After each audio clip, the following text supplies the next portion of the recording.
ସମୟର ଚକ୍ର ଲାଇଭକୁ ଆପଣମାନଙ୍କୁ ସ୍ୱାଗତ। ବାଲେଶ୍ୱର ଜିଲ୍ଲା ପ୍ରଶାସନ ଓ ମିଶନ ଶକ୍ତି ବିଭାଗ ପକ୍ଷରୁ ସୁଭଦ୍ରା ଶକ୍ତି ମେଳା 2026 ଶୁଭ ଉଦ୍ଘାଟିତ। ବାଲେଶ୍ୱର ସ୍ଥାନୀୟ ଆଇଟିଆଇ ପଡ଼ିଆରେ ଜିଲ୍ଲା ପ୍ରଶାସନ ଏବଂ ଓରମାସ ଓ ମିଶନ ଶକ୍ତି ବିଭାଗର ମିଳିତ ସହଯୋଗରେ ସୁଭଦ୍ରା ଶକ୍ତି ମେଳା ଆୟୋଜନ କରାଯାଇଅଛି।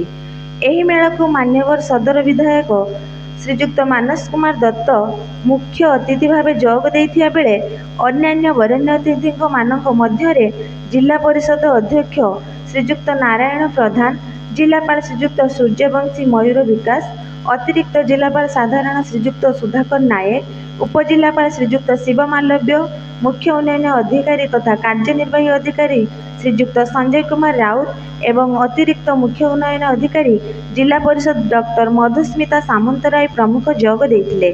ପ୍ରାରମ୍ଭରେ ମୁଖ୍ୟ ଅତିଥି ସମେତ ସମସ୍ତ ଅତିଥିବୃନ୍ଦ ଜଗନ୍ନାଥଙ୍କ ପ୍ରତିମୂର୍ତ୍ତି ନିକଟରେ ଧୂପ, ଦୀପ, ପୁଷ୍ପାଞ୍ଜଳି ଅର୍ପଣ କରିଥିଲେ।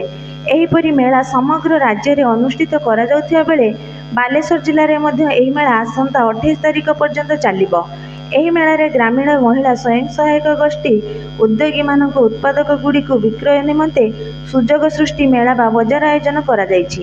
ଏହି ଉତ୍ପାଦଗୁଡ଼ିକୁ ସହରୀ ରୁଚି ଓ ପସନ୍ଦକୁ ଦୃଷ୍ଟିରେ ରଖି ବିକ୍ରୟ ସୁଯୋଗ ସୃଷ୍ଟି କରାଯାଇଛି।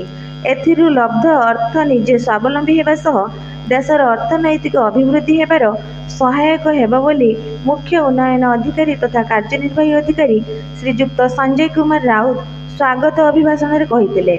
ଏହି ଉଦ୍ଘାଟନୀ ଉତ୍ସବରେ ମୁଖ୍ୟ ଅତିଥି ମାନ୍ୟବର ସଦର ବାଲେଶ୍ୱର ବିଧାୟକ ଶ୍ରୀଯୁକ୍ତ ମାନସ କୁମାର ଦତ୍ତ ସମେତ ଅନ୍ୟାନ୍ୟ ବରେଣ୍ୟ ସମ୍ମାନିତ ଅତିଥିଗଣ ଏହି ମେଳାର ଆଭିମୁଖ୍ୟ ସ୍ପଷ୍ଟ କରିଥିଲେ କି ଭାରତ ସରକାରଙ୍କ ବିଭିନ୍ନ ଦାରିଦ୍ର୍ୟ ଦୂର ପାଇଁ ଯୋଜନା ମାଧ୍ୟମରେ ଆର୍ଥିକ ଅନୁଦାନ ପ୍ରଦାନ ମାଧ୍ୟମରେ ଗ୍ରାମୀଣ ସ୍ୱୟଂ ସହାୟକ ଗୋଷ୍ଠୀ, କୁଟୀର ଶିଳ୍ପ, ହସ୍ତତନ୍ତ କାରିଗରମାନଙ୍କ ଉତ୍ପାଦଗୁଡ଼ିକୁ ପ୍ରଦର୍ଶନ ଓ ବିକ୍ରୟ ବ୍ୟବସ୍ଥା ବଜାର ସଂଯୋଗ କରିବ।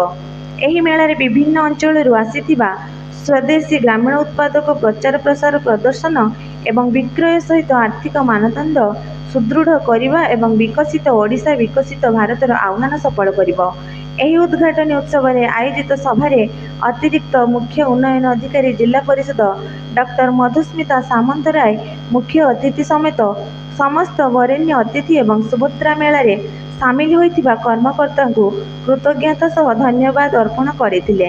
ଧନ୍ୟବାଦ।